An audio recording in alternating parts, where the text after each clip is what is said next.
The distress beacon was 3 years old. The reactor should have been cold for 3 years. It was not cold. Something was still keeping it warm.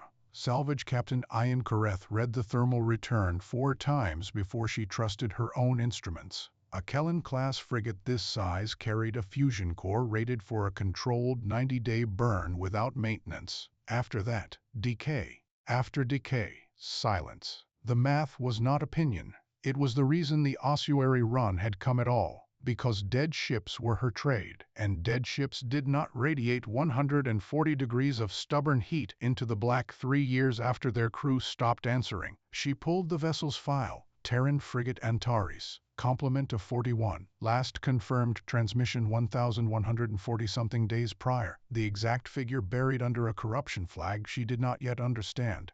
41 souls, a beacon that should have died with them, a core that refused to. Read it again, she said. Dorun read it again. He was her chief engineer, and he had been salvaging derelicts since before Kareth held rank, and he did not like being asked to repeat himself. His mandibles clicked once, the small tell he made when an instrument insulted him. It's a ghost. Sensor bleed off our own drive plume. Nothing holds a core for 3 years. Nothing organic even holds itself for 3 years. The plume's cold. We cut thrust an hour ago. He did not answer that. Here is what the galaxy knew about ships like the Antares, and knew the way it knew its own bones. There were 400 certified repair standards recognized across the Concorde's territories. There were 900 years of accumulated engineering doctrine behind them. There was a single hazard designation, one flag among thousands, that no certified engineer would clear for docking under any circumstance, and it was not for radiation, and it was not for unexploded munitions, and it was not for plague. It was for human hands, human altered. 2 words on a manifest that emptied a repair bay faster than a hull breach. The Concorde's own engineers would tow a leaking antimatter containment vessel before they would lay a tool on a panel a human had reworked. And they would not tell you why beyond the phrase they all used and none of them explained. The repairs worked. That was the problem. They worked by principles that the doctrine said should not function. And a thing that works when it cannot be allowed to work is not a miracle to a certified engineer. It is a threat to 900 years of being right. Kareth had never boarded a human-altered wreck. Most of her crew never had either. The flag was so rare that half of them thought it was a story told to green salvagers to keep them cautious. The Antares was flying it. Buried in the file, under the corruption, a warning she had almost missed. "Turn us in," she said. Dorun's head came around. "Captain, we're logged. We took the contract. If I bring us home from a live beacon because the file spooked me, I answer for it." She kept her voice level, the way she kept it level for all of them, because a salvage crew took its temperature from the person in the chair and she had learned long ago to run cold. Suit protocol. Nobody touches a panel they didn't personally clear. We find out what's warm. We log it. We decide. The approach took 40 minutes. She spent them watching the frigate grow from a splinter into a shape, into a wound. The Antares had been beautiful once, in the flat military way of Terran hulls, all function and no apology. Now she was a thing that had been hit and had kept moving after. The dorsal armor was gone across a third of the spine. A drive nacelle hung by conduit. Scoring ran the length of her in long parallel rakes, the signature of a weapon Kareth could not name, and the hull plating around the reactor housing had been peeled back and rebuilt, in layers like a scab worried open across years. That was where the heat was coming from, the rebuilt core. "That's not a repair," Dorun said. He had gone very quiet. His instruments were doing to him what hers had done to her. "That's not any repair I know. Look at the housing geometry. The coolant runs are on the outside. That's backwards. That's..." He stopped. Started over. A student would fail for that. A student would fail out for that. And yet it's warm," he said. And the words came out slower than he meant them to. She brought the ossuary run alongside and matched rotation and killed the last of their velocity. And for a moment, the two ships hung together in the dark, her small, clean one and the ruined one that would not die, close enough now that the running lights of the Antares were visible. The running lights were on. Not emergency strobes, not distress. Interior lighting, dim and steady, spilling from the few viewports that were not cracked or blacked over. The warm, ordinary light of a corridor where someone had left the panels running because someone still walked it. Nobody on the bridge said anything. Dorun had stopped breathing in the way his species breathed. Korath watched the lit viewports and felt, for the first time in a career built on entering rooms where everyone was dead, that she was about to enter a room where that rule did not hold, and she could not have said what frightened her more, that she might be wrong, or that she might be right. "Prep the boarding tube," she said. Then the comm crackled. Not theirs. The Antares, a channel that should have been dead for 3 years, and something on the other end drew a breath and spoke. The voice said, "You're going to want to be careful with the tube. Dock hard seal on the port ring. Starboard's not rated anymore, hasn't been for a while." It was a human voice, male, dry, unhurried. It had the flatness of someone who had not used speech in a long time and had decided, somewhere along the way, that volume was a waste. Korath held the channel a moment before she answered, "Identify yourself, Ellis." A pause. "There's just me." Dorun was staring at the console as if it had grown a second head. 3 years. The math did not permit this. The math had never permitted this. And the math was, at that moment, listening to them through a channel it had also declared dead. They took the port ring. Ellis had been right about the seal, which Dorun noted twice, quietly, in a tone that was not agreement so much as a man reading a verdict he did not want to sign. Korath went across first. Protocol said the captain went last. She did not care about protocol just then. The corridor beyond the lock was warm. Not the mechanical warmth of a running core bleeding through bulkheads. Living warmth, the temperature a body could stand without a suit, held steady down a passage where the emergency placards had faded to gray and the deck had been walked so many times in the same track that the anti-slip coating was worn through to metal in a path exactly 1 person wide. She followed the path. It was the only clean thing on the ship. Everything else was salvage, cannibalized, stripped, rerouted, but the path was smooth, because for 1,147 days, a single set of feet had gone up and down it, and nothing else had. Ellis was waiting in the engineering bay.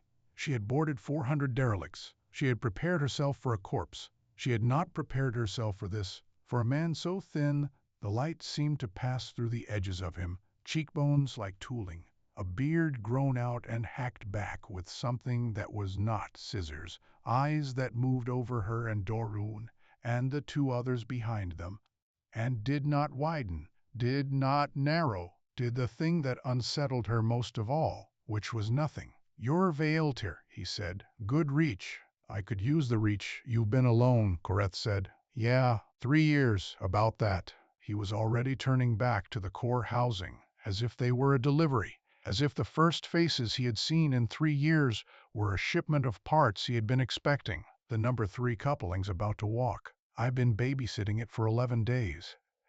If you're staying, it's the first thing." Dorun made a sound. It was the click again, sharper now. He stepped past Korath without asking and put his light on the housing, and she watched his professional composure come apart, 1 instrument reading at a time. "This is impossible," Dorun said. He said it to the core, not to Ellis. "The coolant runs are inverted, the containment field's being held by a load-bearing structure that isn't rated to bear load. This shouldn't hold pressure for an hour. You don't run a core like this. Nobody runs a core like this. It isn't a repair, it's a thing pretending to be one until it kills you." "It held 3 years," Ellis said. "It can't have." It did. The coupling chose that moment to walk. A shudder ran through the deck, a rising whine from the housing, a warning tone Korath felt in her back teeth before she heard it, and Dorun recoiled, and one of the crew behind her reached for the bulkhead panel to steady herself, and Ellis said, without turning, without raising his voice, "Don't touch that panel." and she didn't, and the wine climbed. Ellis crossed the bay. He did not hurry. He put one hand flat on the housing to feel it the way a person feels a fever, reached into the exposed guts of the thing with the other, found the failing coupling by touch, and did something Dorun could not follow. He did not shut the core down to do it. He did not isolate the section.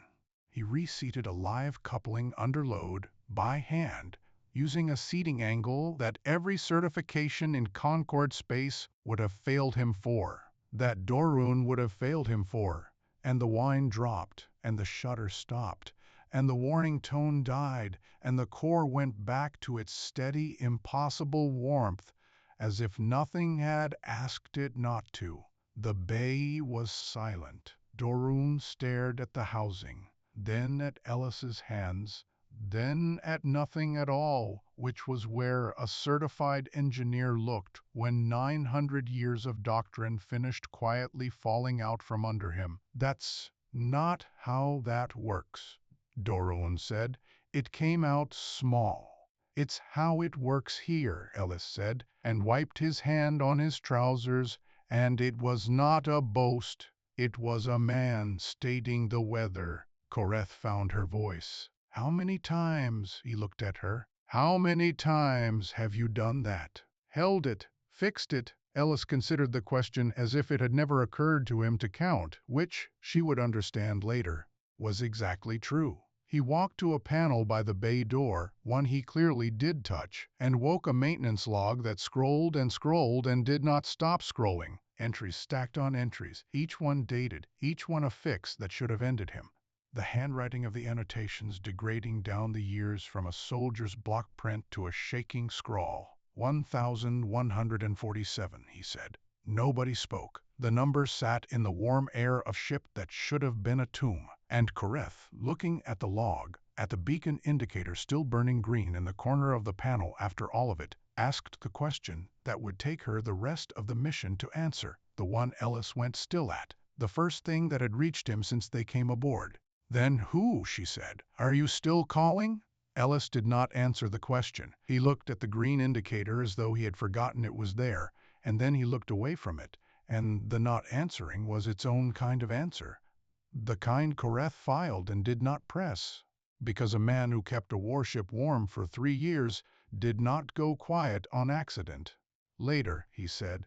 "The coupling bought us hours, not days.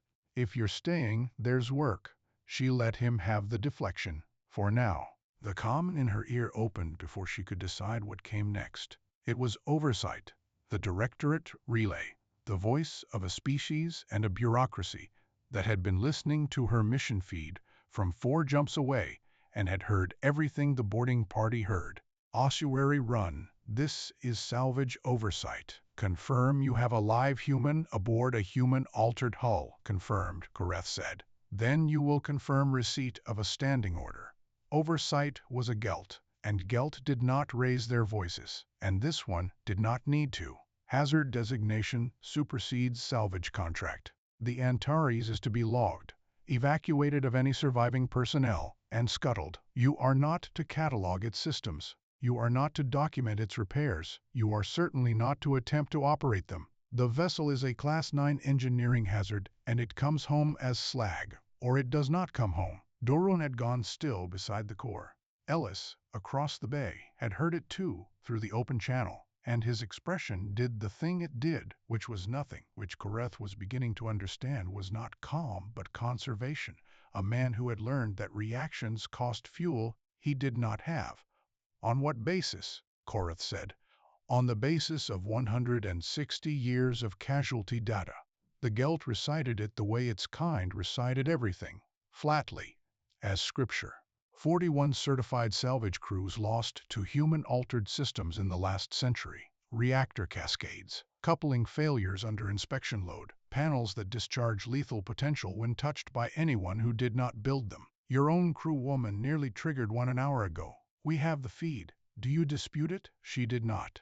The panel, the one Ellis had said, "Don't touch." "You see the danger," Oversight said. "You have measured it yourself. The human survived his own repairs by knowing where every fault line runs. Your people do not have that knowledge and cannot acquire it. That is the hazard, Captain. Not that it fails, that it works for exactly one man and kills anyone else who trusts it. It was, Koreth thought, the most honest description of the flag she had ever heard, and it was still wrong, and she could not yet say why. Ellis.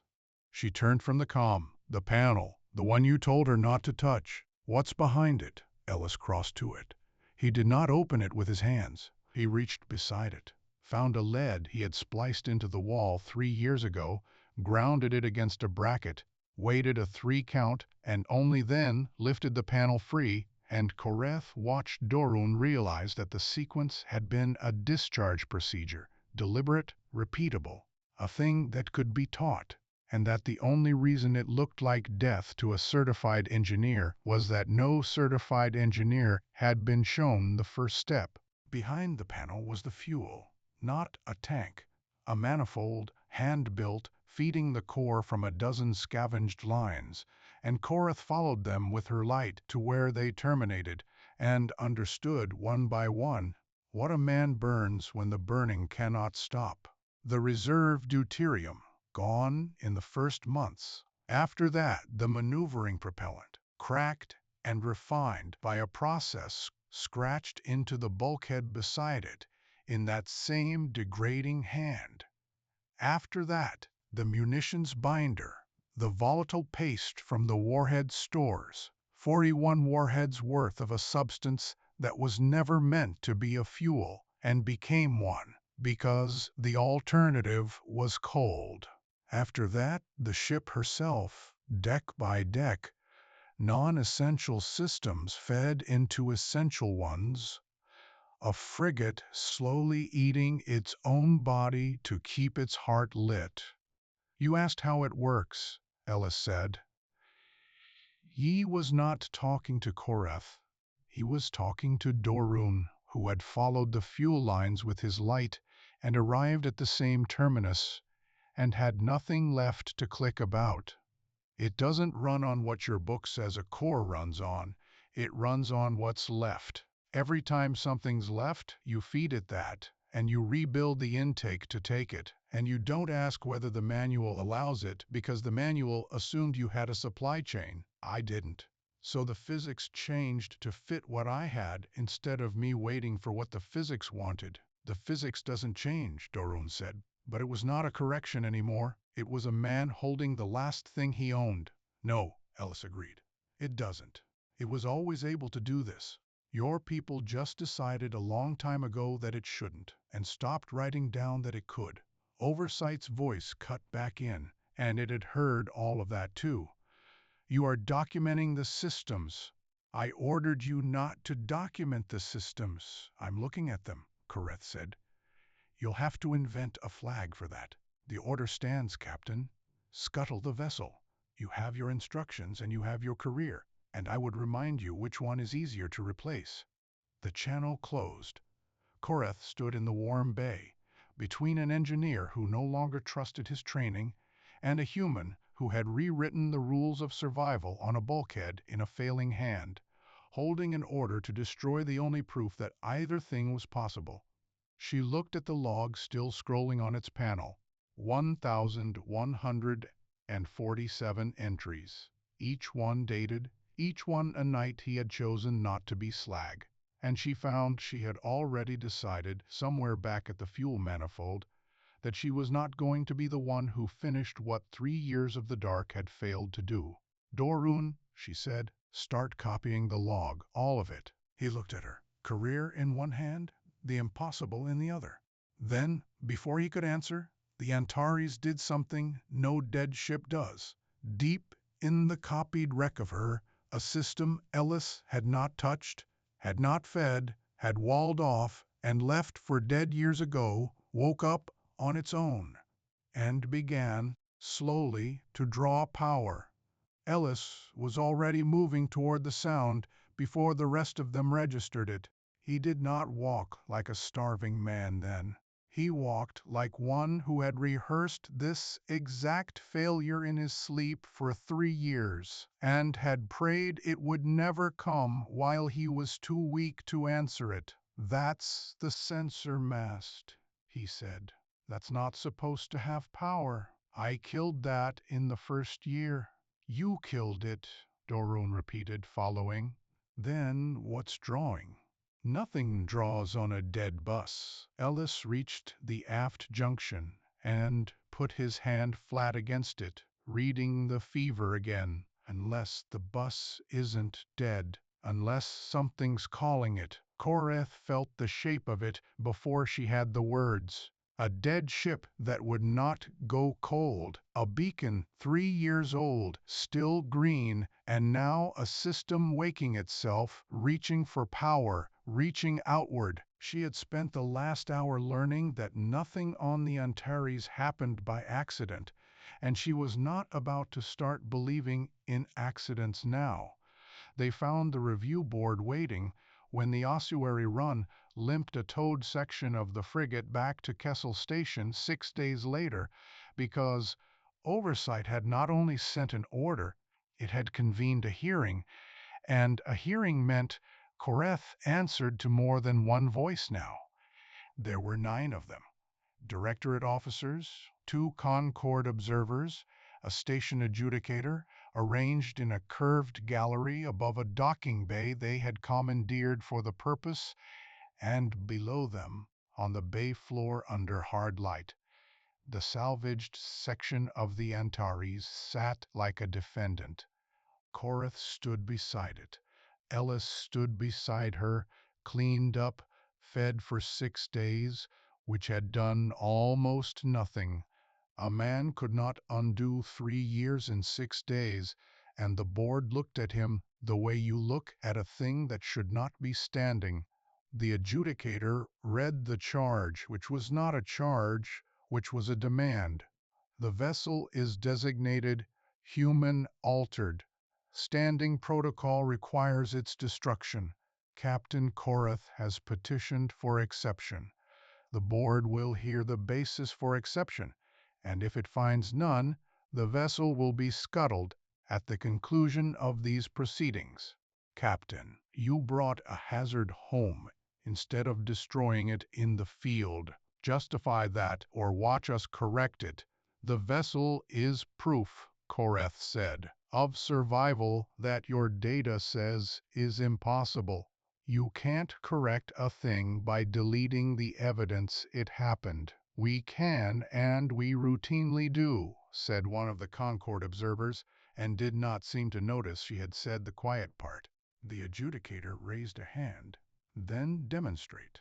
Not the survivor's account, not the captain's advocacy, the vessel itself, validated by an independent party present in this bay. If a repair aboard that hull performs as claimed, under observation, this board will consider exception. If it fails, or if it can only be operated by the human, then Oversight's designation stands, and we are wasting light on a corpse. It was a trap dressed as fairness. Ellis's repairs worked for exactly 1 man. Oversight had said so, and Koreth had half believed it, and the board was counting on it, because a thing that only 1 person can run is not engineering, it is a seahance, and you do not grant exceptions to seahances. Dorun, Koreth said. Her engineer came forward. He had not slept much in 6 days. He had spent them with the log, the copied 1,147 entries, and Koreth had watched something happen to him in that time that she did not have a word for. A certified engineer reading, night after night, the diary of a man who had done what the certification said could not be done, and dated it, and done it again the next day. I'll validate it, Dorun said. The Concord observer leaned forward. You are Concord certified. You understand that if you clear a human-altered system, your certification clears with it. You will own every casualty that follows. I understand, Dorun said. He did not ask Ellis to run the repair. He ran it himself. That was the point the board had not expected, the point that made the Concorde observer's posture change by a single degree. Ellis stood back with his arms folded and talked him through it. Flat, unhurried, ground the lead, 3 count, seat at 40 degrees, not 90. The book is wrong about 90. And Dorun's own hands did the impossible thing, and the section powered and held, and the board watched a certified engineer operate a human's repair without dying, which meant it could be taught, which meant it was not a sea hence, which meant the entire basis of the flag had just developed a crack in front of 9 witnesses. The adjudicator was quiet for a long moment. Then one of the Concorde observers said a word Koreth had not heard before, said it low to the other observer, not meaning to be caught. Warranty void. Clarify that for the record, the adjudicator said. The observer straightened, recovered. A colloquialism. It has no standing here. But Ellis had heard it too. And Ellis, who had not reacted to a destroy order or a hearing or 6 days of being looked at like a haunting, went still at those 2 words in a way Koreth had seen only once before, when she asked him who he was still calling. Say again, Ellis said. The observer did not. Warranty void, Ellis said for them, and there was something underneath the flatness now, something that had been waiting 3 years for someone to say it out loud. That's not a colloquialism, that's a project name. I've heard it exactly once before, on a channel I wasn't supposed to be able to hear, the day the Antares died. The bay went very quiet. 9 officials, 1 salvage crew, 1 survivor who had just told a room full of authority that he knew a name they had brought into it by accident. The adjudicator carefully asked, "And who was speaking on that channel when you heard it?" Ellis looked up at the gallery, at the 2 Concorde observers, at the badge on the sleeve of the one who had slipped. Them, he said. The board recessed inside a minute. That was the tell. A body that convenes to destroy a ship does not adjourn because a starving man recognizes a word, unless the word was never supposed to leave the room, and unless the people it belonged to were sitting in the gallery when it got out. They gave Koreth 6 hours. 6 hours until the board reconvened to vote, and everyone in the bay understood the vote was already written, because the Concorde did not lose votes at Kessel Station.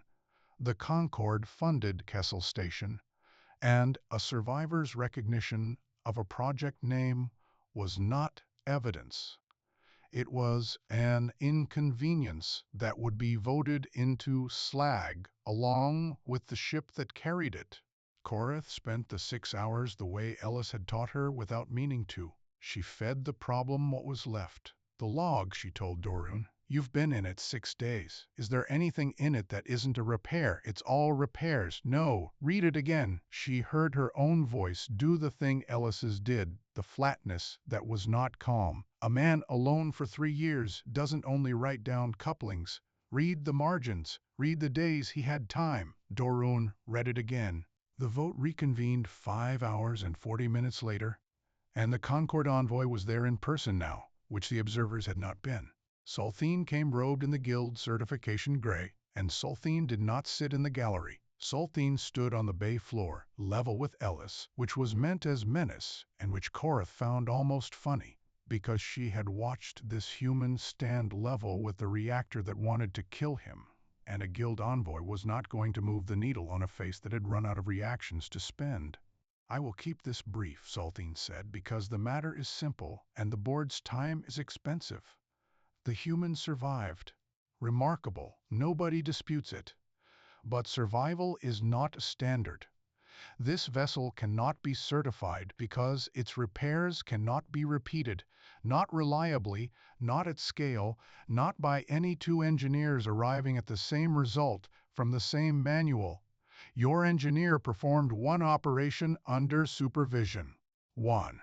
A thing that works once, watched, is a stunt. A standard is a thing that works 10,000 times, unwatched, by people who never met the man who invented it. This ship is not a standard. It is a single point of failure wearing the shape of an achievement, and the responsible act, the safe act, is to end it before someone trusts it and dies. I move the vessel be declared Class Omega and destroyed. I ask the board to vote. It was a good argument. Korath respected it the way you respect a blade held at your throat. And it had one flaw, which was that it was built entirely on the claim that Ellis's work was unrepeatable, and Solthine did not know what Dorun had found in the last 5 hours. Before the vote, Korath said, "The Concord maintains that these repairs meet no standard." "They meet no standard, none of your current standards." Solthine's certainty did not waver, because Solthine did not yet see the shape of it. "There are no others. There's Standard 41, Dorun said. The bay went still in the particular way it had gone still around Ellis's number. The number 1147, the stillness of a room recalculating. "Standard 41, Dorun said again, and he brought it up on the bay display. The Concord's own archive, guild-sealed, the seal broken by nothing more sinister than a certified engineer, with the clearance to open his own guild's records and the 6 days of insomnia to read them. Deprecated 311 years ago, withdrawn from certification. It permits inverted coolant geometry under load-bearing containment. It permits field-substituted fuel intake. It permits every single thing this board has spent 2 days calling impossible." He turned from the display to the envoy.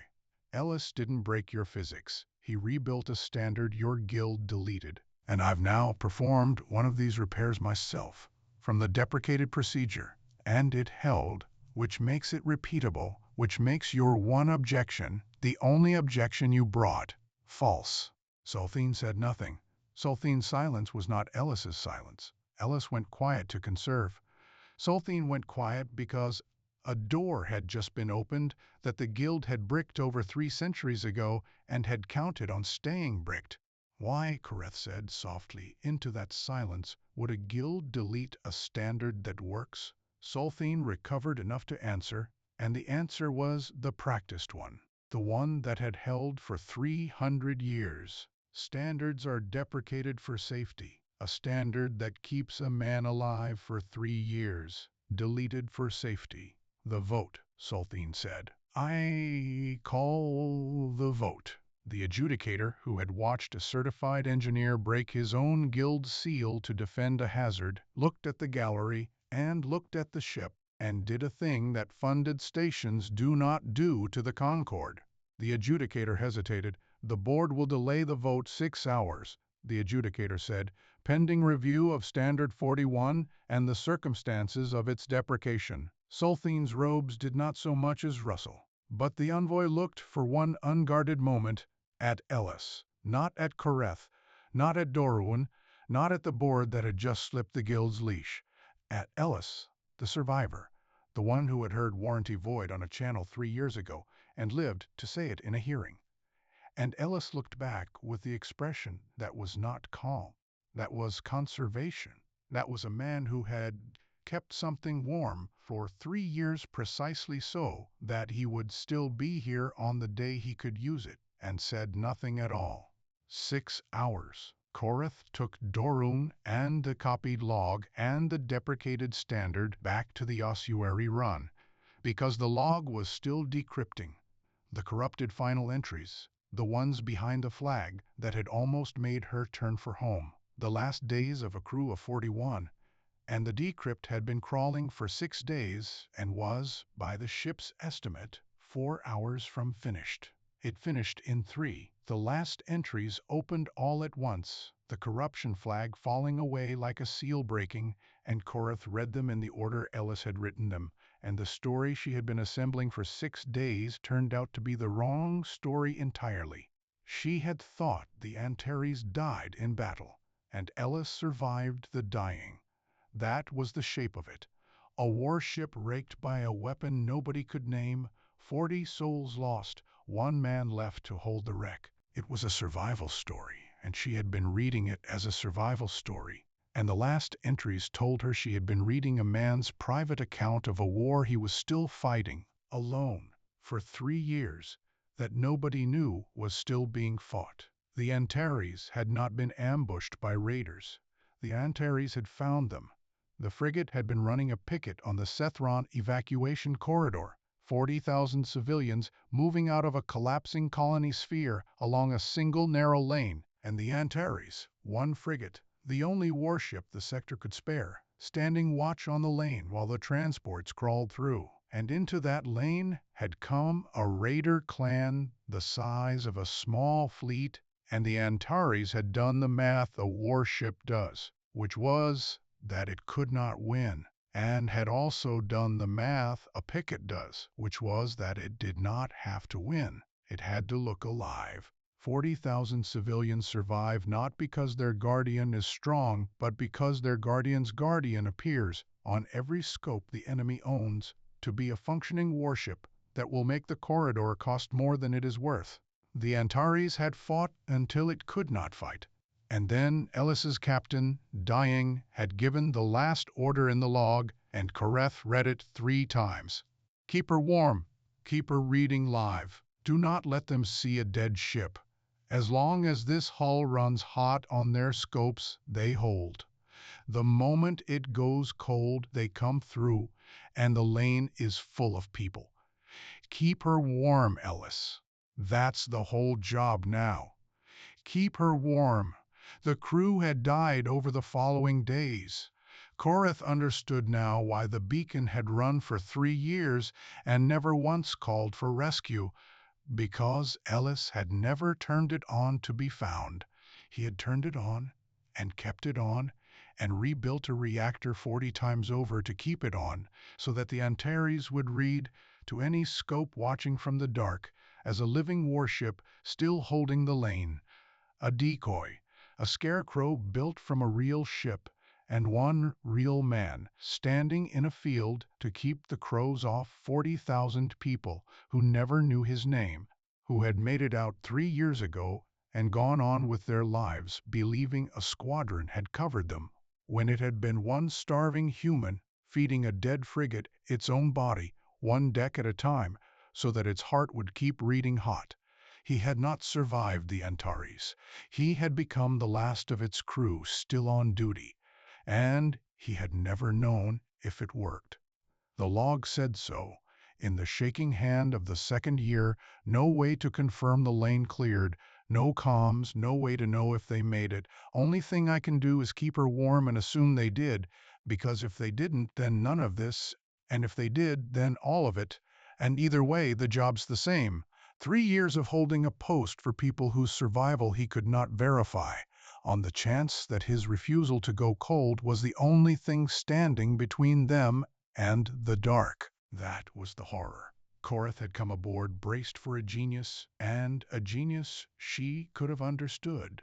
This was worse, and it was better. Ellis had not kept the ship alive because he was brilliant though he was. He had kept it alive because his captain said, "Keep her warm," and the crew died, and the order did not, and it had never once occurred to Ellis that the order might expire when the people who gave it did. He survived because stopping was not a thing he had been told he could do, and so he did not do it. And the reactor.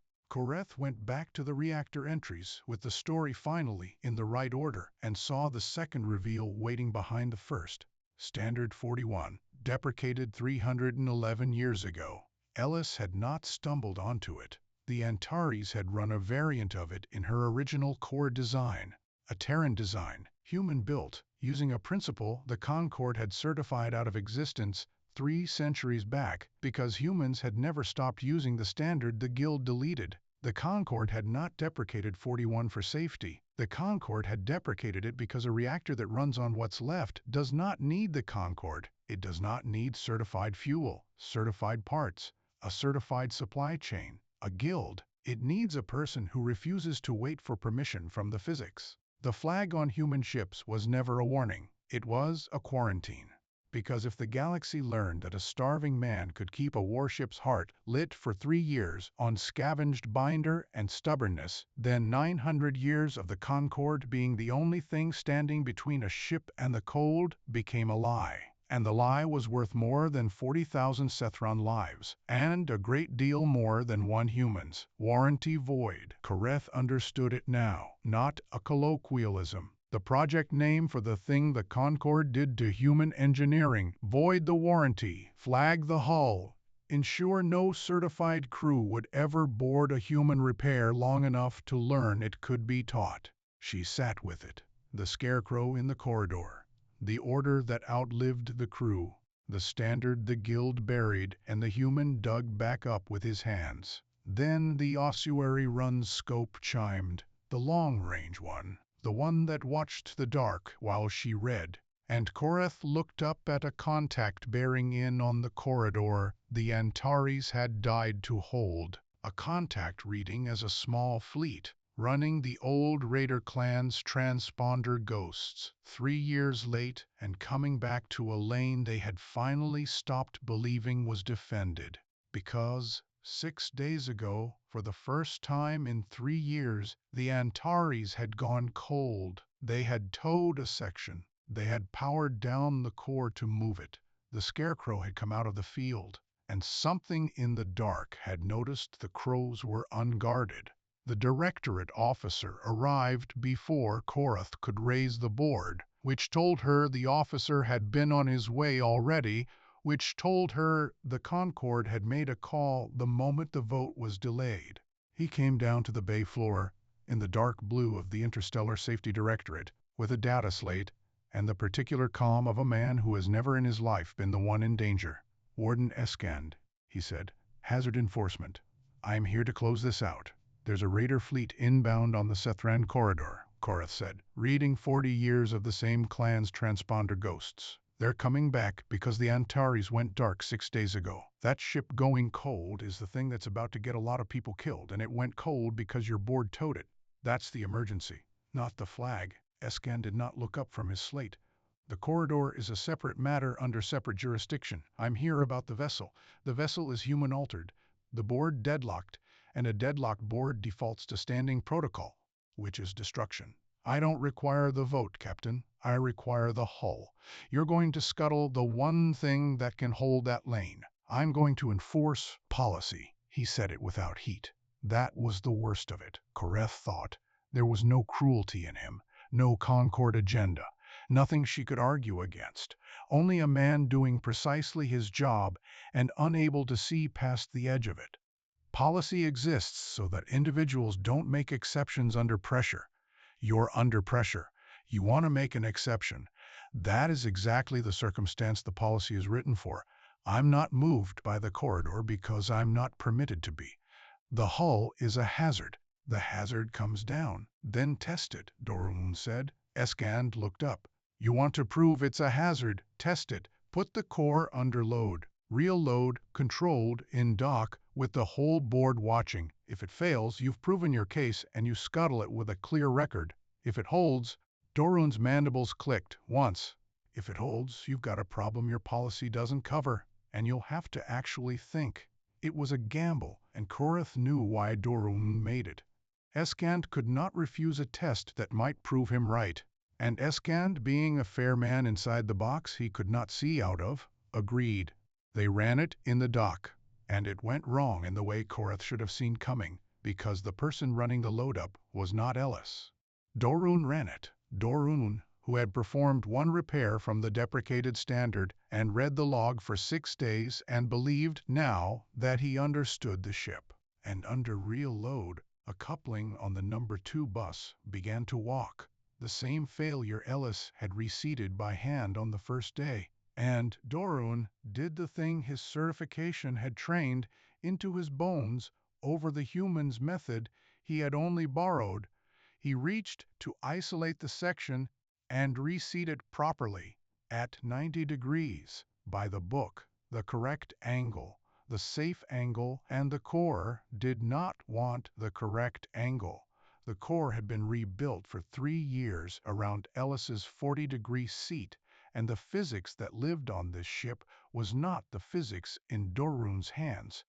And the bus surged, and the warning tone Kareth had heard on the first day climbed toward the sound that comes before a cascade, and the board scattered from the gallery rail, and Eskand said, "Shut it down, shut it all down into his slate," and for the length of a held breath, the Antares was about to prove the Concorde right by killing everyone in the bay. Ellis crossed the floor. He did not hurry. He had not hurried on the first day, and he did not hurry now. And Kareth understood that the not hurrying was not calm. It was a man moving at the exact speed of a thing he had done 1,147 times. He put Dorunen aside with one thin hand, reached into the bus, undid the correct angle, seated it at 40 degrees, and the surge broke, and the tone fell, and the core went back to warm. "The book's wrong about 90, Ellis said. Flat, to Dorun, not unkind. I told you the first day. It's not that your way is worse. It's that this ship stopped speaking your language a long time ago." The bay was silent. Eskand stood with his slate half raised, a man who had come to watch a hazard fail and had watched, instead, a hazard save the room from the certified engineer trying to fix it correctly. And then Dorun did the thing that Koreth would put in her report, and that would, in the end, matter more than any of it. He turned to the gallery, to the board, to Warden Eskand and the deadlock and the standing protocol. "I'm Concord certified," Dorun said. "I've held certification for 30 years. I just nearly killed this room doing it correctly. And a human who never held a certificate in his life reached past me and did it wrong. And we're all still breathing."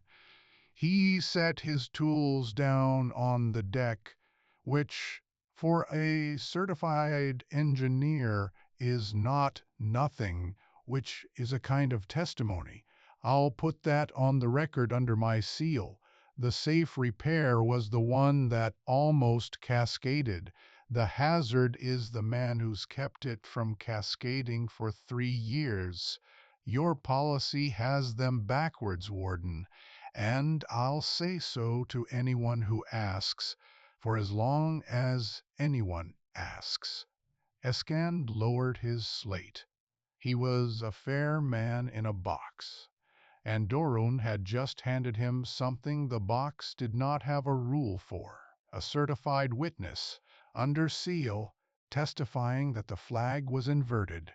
It was not enough to change the policy. Koreth could see him arriving at that. It was enough to make him hesitate, and hesitation, from hazard enforcement, was as far from the edge of the box as a man like Eskand could reach.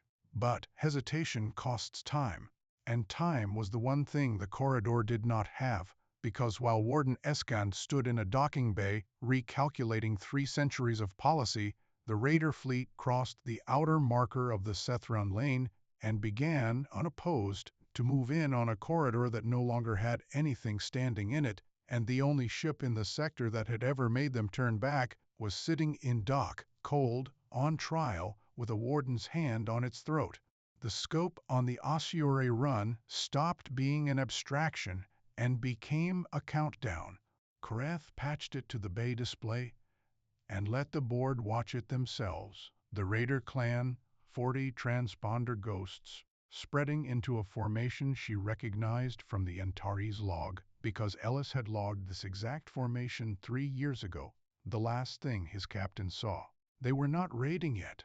They were confirming, sweeping the lane for the warship that had cost them the corridor before, and finding, for the first time in 3 years, nothing but the empty dark where a scarecrow used to stand. "There's no evac in the lane now," Eskand said. He wanted there to be no evac. It would have let him keep the box closed.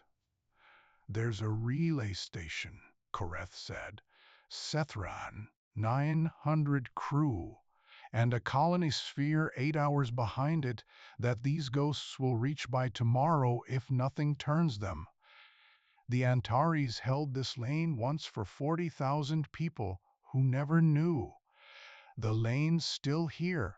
The people are still here. The only thing that's changed is the ship went cold, and the thing in the dark noticed. Eskand looked at the formation, at the standing protocol on his slate, at the box. "I don't have authority to deploy a hazard vessel into combat," he said. And then, because he was a fair man, "I don't have authority to stop you either. My jurisdiction is destruction. It says nothing about you doing something insane with it first."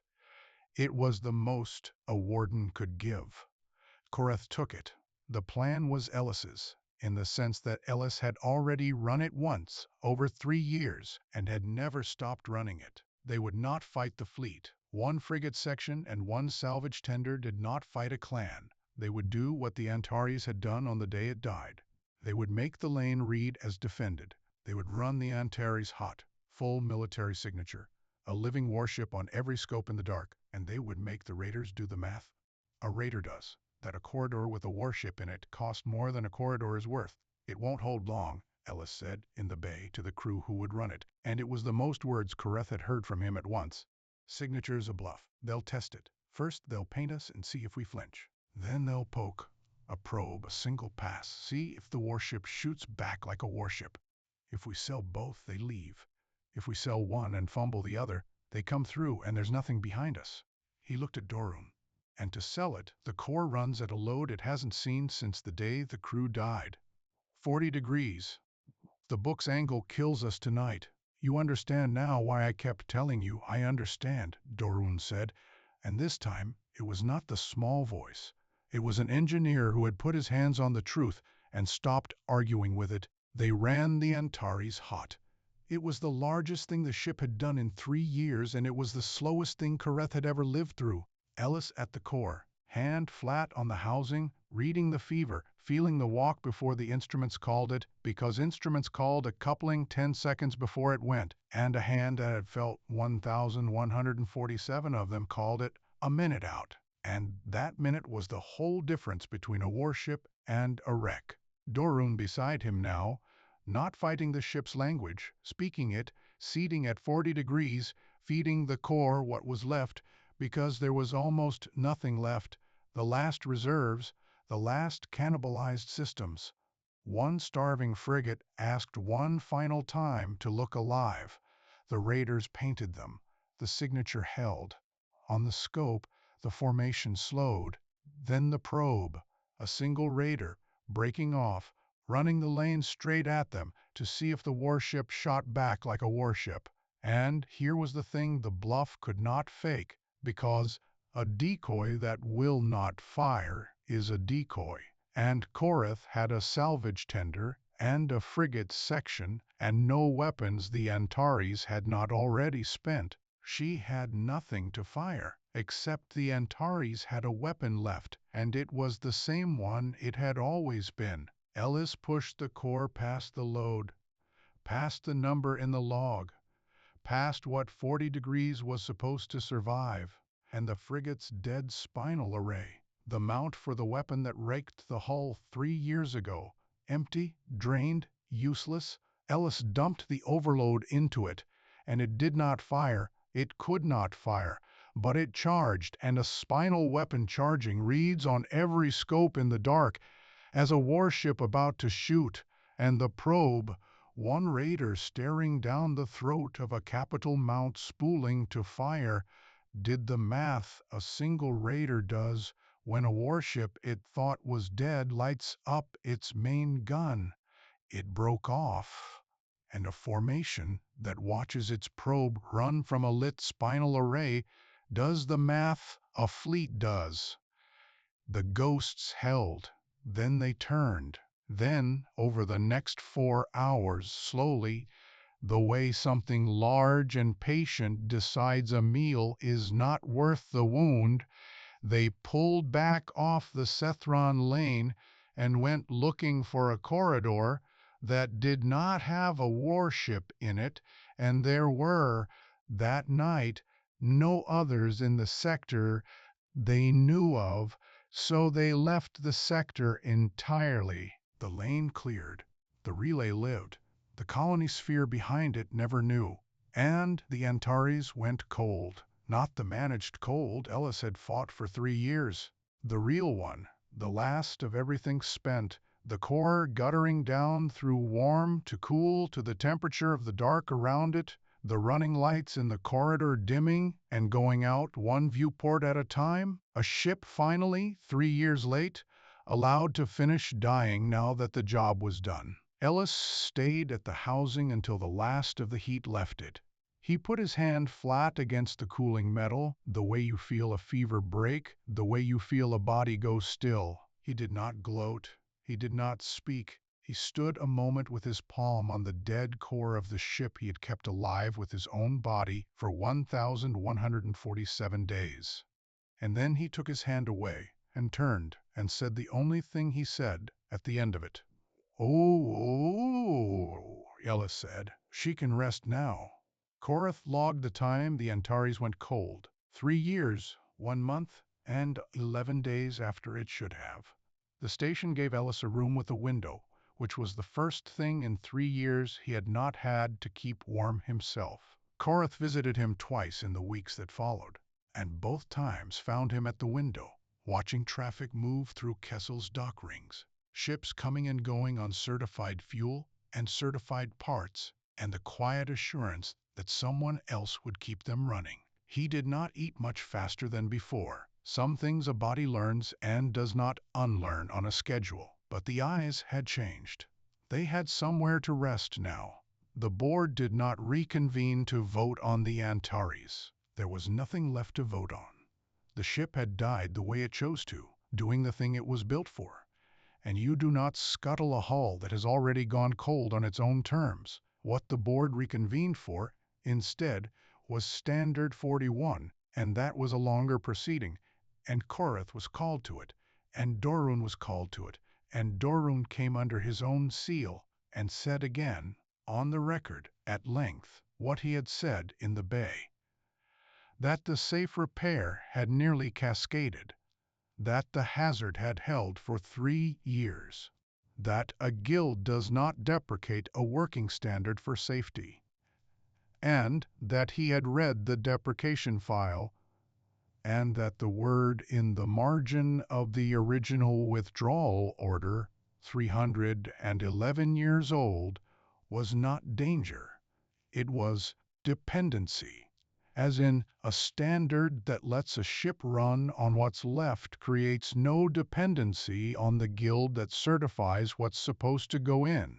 The Concord fought it the way a large thing fights. Slowly, with process, with observers who found colloquialisms and then found they had no standing. But Warranty Void was a project name now, entered into a directorate record by a survivor who had heard it on a dying channel, and project names, once they are written down by someone the record believes, do not go cold as easily as ships. The Interstellar Safety Directorate did not abolish the human-altered flag.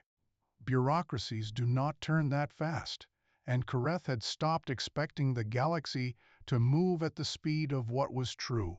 But Warden Eskand, who was a fair man who had seen the edge of his box, filed an amendment.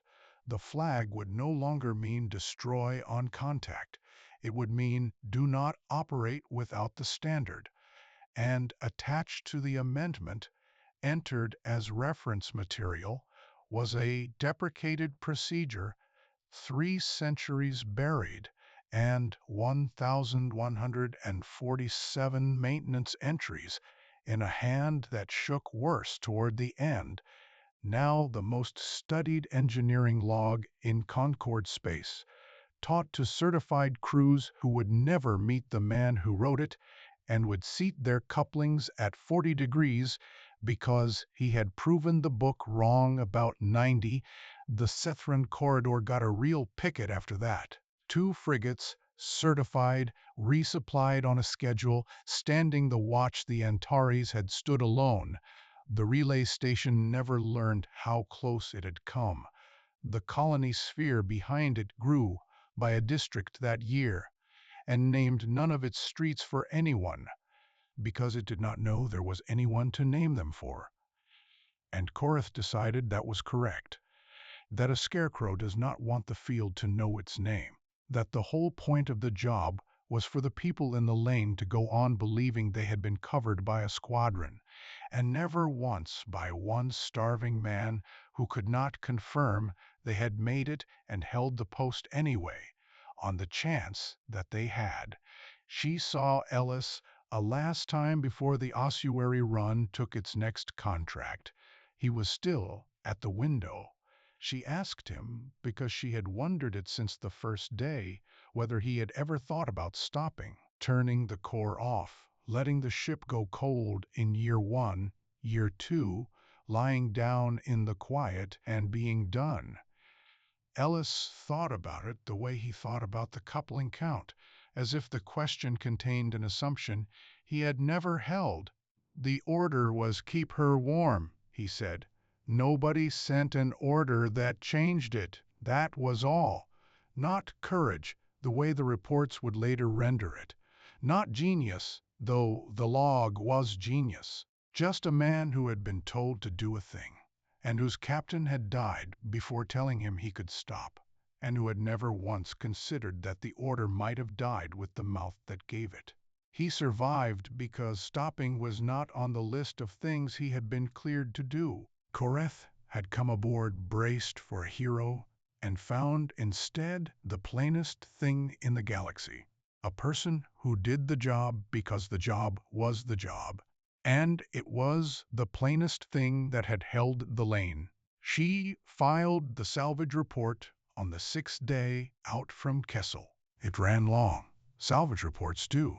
There were manifests and mass figures, and the disposition of a hull that had died twice, and the matter of Standard 41, and a directorate amendment, and Dorun's sealed testimony appended in full. Korath wrote all of it in the flat register of her trade, because that was the language the record spoke, and because she had learned from a human that you do not perform a thing that is already true. There was one field she left for last. Near the top of the form, standard on every salvage filing, a single line that asked the salvager to record, in as few words as possible, the cause of the vessel's continued operation past its rated failure. Korath had filled that field 400 times. Reactor fault. Automated subroutine, residual charge. It had never once taken her more than a moment. She sat with it a while this time. Then she wrote one word, human.